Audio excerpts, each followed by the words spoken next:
नमस्कार साथियों, एक बार फिर आपके अपने मनपसंद यूट्यूब चैनल मिधांस की कहानियाँ में आपका स्वागत है। साथियों, आज मैं आपको श्रवण कुमार की कथा सुनाऊंगा। यह कहानी त्रेता युग की है। उस समय श्रवण कुमार नाम का एक बालक था।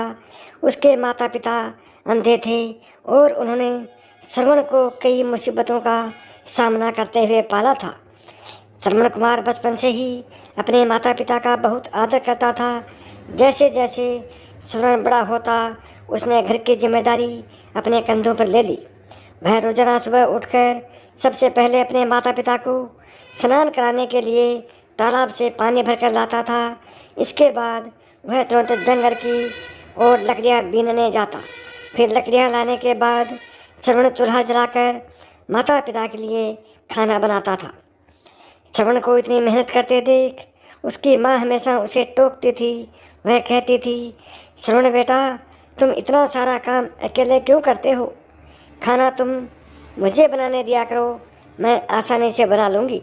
इसके बदले तुम थोड़ा आराम कर लिया करो। माँ की इन बातों को सुनकर श्रवण को कहता, नहीं माँ, मैं ये सारे काम आप लोगों के लिए ही तो करता हूँ। भला अपने माँ बाप के लिए किए गए कर्मों में कैसी थकान, उल्टा मुझे तो खुशी मिलती है। श्रवण कुमार की इन बातों को सुनकर उसकी माँ भावुक हो गई। वो रोज़ भगवान से प्रार्थना करती, हे प्रभु, इतना ध्यान रखने वाला श्रवण जैसा बेटा हर माता पिता के घर में पैदा हो। श्रवण के माता पिता नियमित रूप से भगवान की आराधना करते थे। वह उनके लिए फूल और पूजा की अन्य सामग्री लाता, फिर खुद भी बिना देर किए माता पिता के साथ पूजा में शामिल हो जाता था। श्रवण कुमार को धीरे धीरे बड़ा हुआ और जल्दी से घर के कार्यों को ख़त्म करके बाहर काम पर निकल जाता था।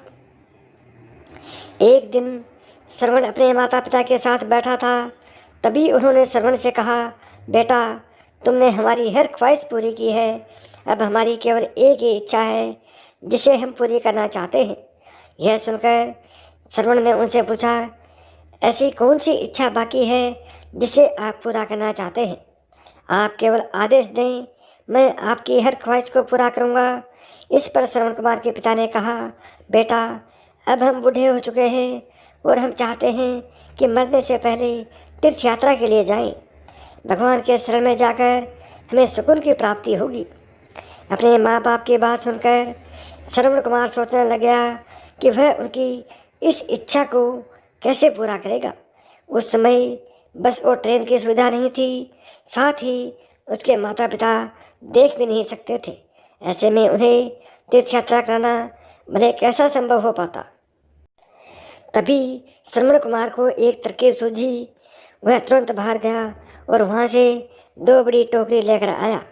उसने इन दोनों टोकरियों को एक मजबूत डंडे में मोटी रस्सी के सहारे लटका कर एक बड़ा सा तराजू बना लिया। फिर श्रवण कुमार ने उस तराजू में अपने माँ बाप को बारी बारी से गोद में उठाकर बैठा दिया।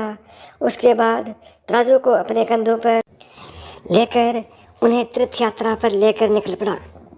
वह लगातार कुछ दिनों तक अपने माता पिता को एक के बाद एक सभी पवित्र स्थलों पर घुमाने लगा।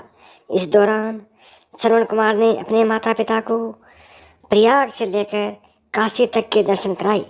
माता पिता को घुमाते समय श्रवण कुमार उन्हें उन जगहों के बारे में भी बताते चलता था, क्योंकि वह आँखों से उस दृश्य को देख नहीं सकते थे। अपने बेटे की मेहनत को देख उसके माता पिता बहुत खुश थे। उन्होंने एक दिन श्रवण से कहा, बेटा, हम देख नहीं सकते, लेकिन कभी भी हमें इस बात का दुख नहीं हुआ। तुम हमारे लिए हमारी आँखें हैं।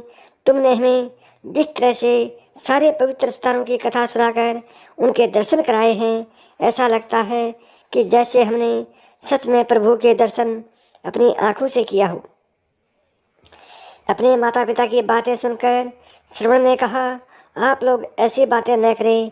बच्चों के लिए माता पिता कभी बोझ नहीं होते, यह तो बच्चों का धर्म होता है। एक दिन श्रवण कुमार आराम करने के लिए अयोध्या के पास अपने माता पिता के साथ रुका।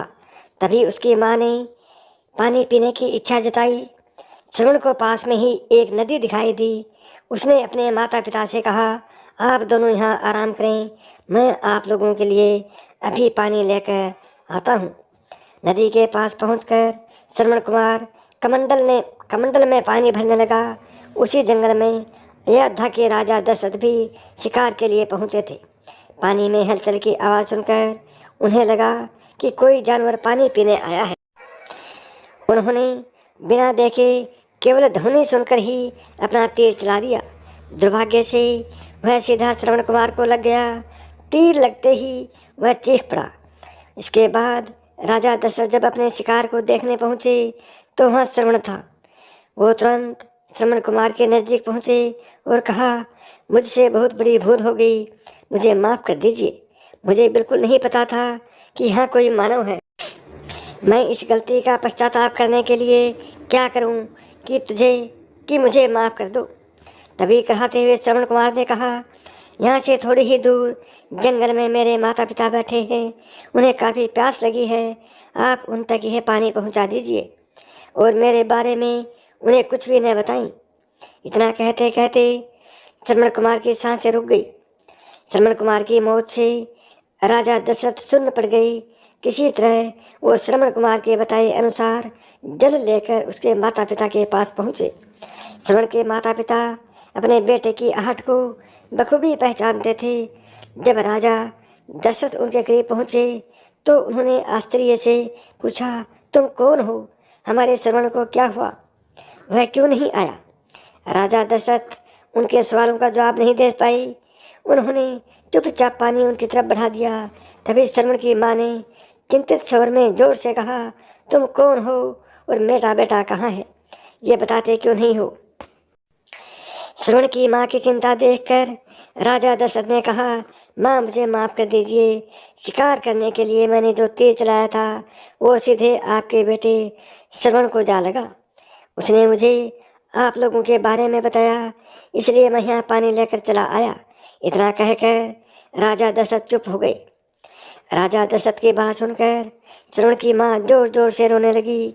उन दोनों ने अपने बेटे की मौत के गम में राजा दशरथ के लाए हुए पानी को हाथ नहीं लगाया। श्रवण के पिता ने तभी राजा दशरथ को पुत्र वियोग का श्राप दे दिया। कुछ ही देर बाद श्रवण के माता पिता ने अपने प्राण त्याग दिए। अपने बेटे से दूरी को बर्दाश्त नहीं कर पाए और उन्होंने अपने प्राण त्याग दिए। कहानी से सीख मिलती है कि हर बच्चे को अपने माता पिता की सेवा श्रवण कुमार की तरह है निस्वार्थ भाव से करनी चाहिए। यही उनका सबसे बड़ा कर्तव्य है। दोस्तों, श्रवण की कथा आपको कैसी लगी कमेंट बॉक्स में कमेंट करके बताएं। साथ ही अभी तक आपने वेदांश की कहानियाँ यूट्यूब चैनल को सब्सक्राइब नहीं किया है तो अभी सब्सक्राइब करें। वह अगली नई और बेहतरीन कहानी के साथ फिर मिलते हैं। तब तक नमस्कार, प्रणाम।